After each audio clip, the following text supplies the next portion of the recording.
Сәлеметсіздер ме, құрметті оқушылар. Сауат ашу сабағымызға қош келдіңіздер. Бүгінгі біздің сабағымыздың ортақ тақырыбы мектеп асханасы, сабағымыздың тақырыбы жуан және жіңішке дауысты дыбыстар.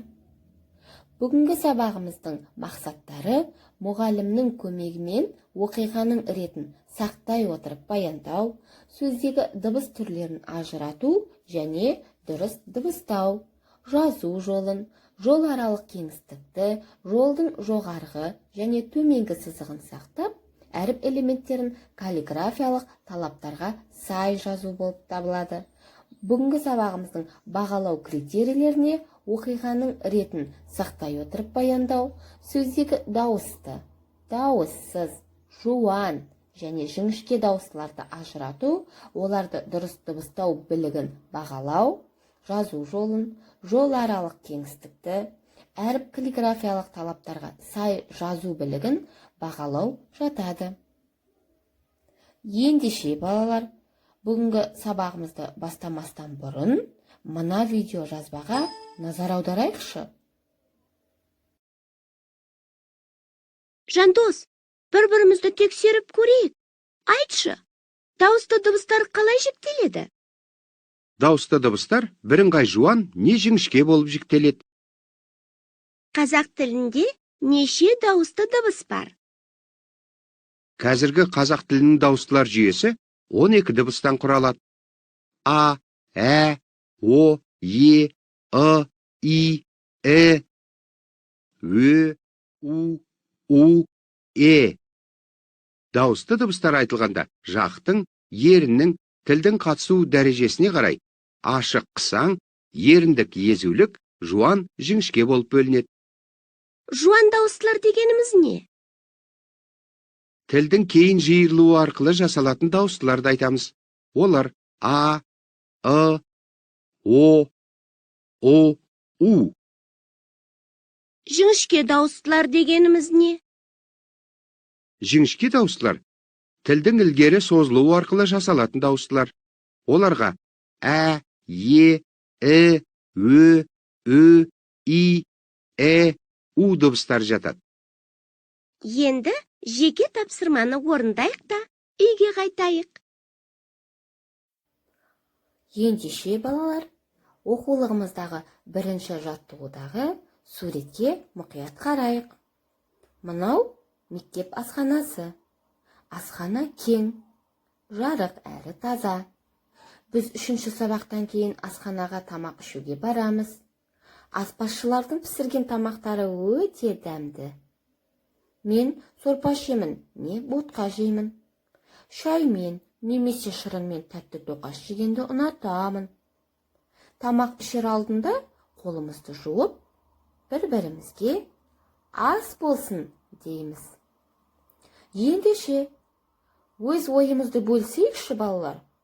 Асханаға кірер алдында не істеу керек? Түскі асқа ше, қандай тағам аласыңдар? Өте жақсы, рахмет жауаптарыңа. Балалар, олай болса, мәтіннің бірінші сөйлеміндегі сөздерден дауысты дыбыстарды табайық. Олардың жуан немесе жіңішке екенін айтайықшы. Жуан дауысты дыбыстар: А, О, А. Жіңішке дауысты дыбыстар: Ә, Е, Ө, Ү, дыбыстар жатады екен. Тамаша. Әрі қарай дәптерімізді ашып, екінші жаттығуды дескрипторға сүйене отырып жазамыз. Біздер мәтінді көшіреміз, көркем жазамыз.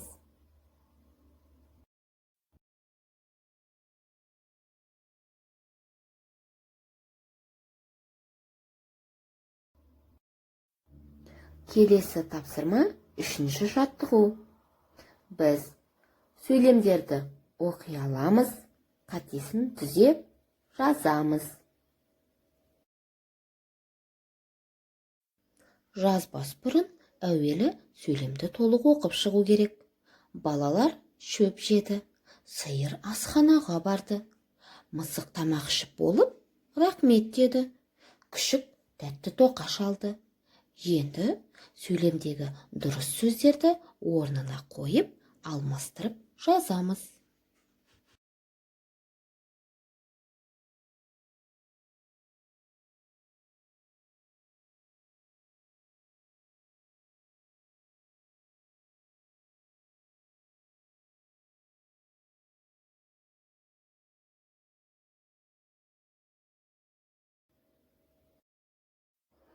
Енді, балалар, күшік сөздеріндегі дауысты дыбыстар жуан ба, әлде жіңішке ме? Жарайсыңдар, балалар. Әрине, ү және і дыбыстары жіңішке. Өте жақсы. Жуан дауысты дыбысы бар сөздерді бір бөлек, жіңішке дауысты дыбысы бар сөздерді бір бөлек жинаш. Жақсы, қазір жуан дауысты дыбысы бар сөздер ұшақ, арыстан, орындық, бұзау, құлын, сандық. Жіңішке дауысты дыбысы бар сөздер үкі, түлкі, піл, кірпі. Қазақ тілінде 4-ақ жуан дауысты дыбыс бар, және олардың жіңішке дауысты сыңарлары бар. Мысалы, аның жіңішке сыңары қандай дыбыс? Айтшы. Дұрыс. Тағы қандай жуан жіңішке сыңары бар дауыстыларды білесің? А, о, ө, о, а, Сонымен қайталап шығайық. Өй! Дана!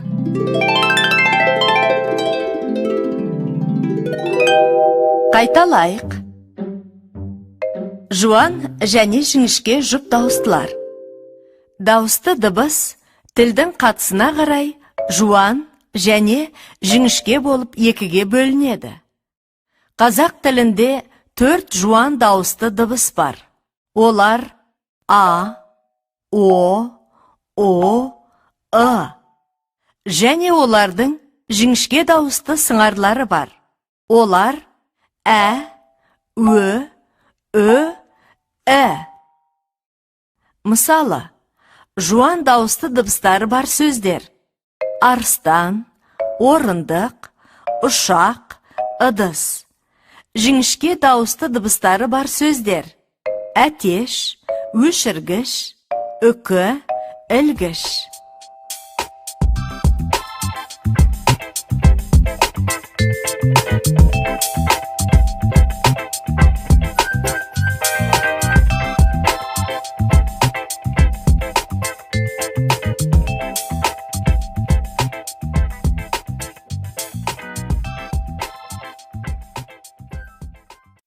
Балалар, сабақ соңында менің мына сұрағыма жауап беріңіздерші. Дауысты дыбыстар нешеге бөлінеді? Оларды атап өтейік. Өте тамаша. Рахмет балалар жауаптарыңа. Сабақ соңында мен сіздерге жақсы, жаман жаттығуын ұсынғым келіп отыр. Маған бүгін жақсы, өйткені, маған бүгін жаман, өйткені деп өз ойымызды жалғастырып, бүгінгі сабақты қорытындылаймыз. Үйге тапсырма 4-ші жаттығу.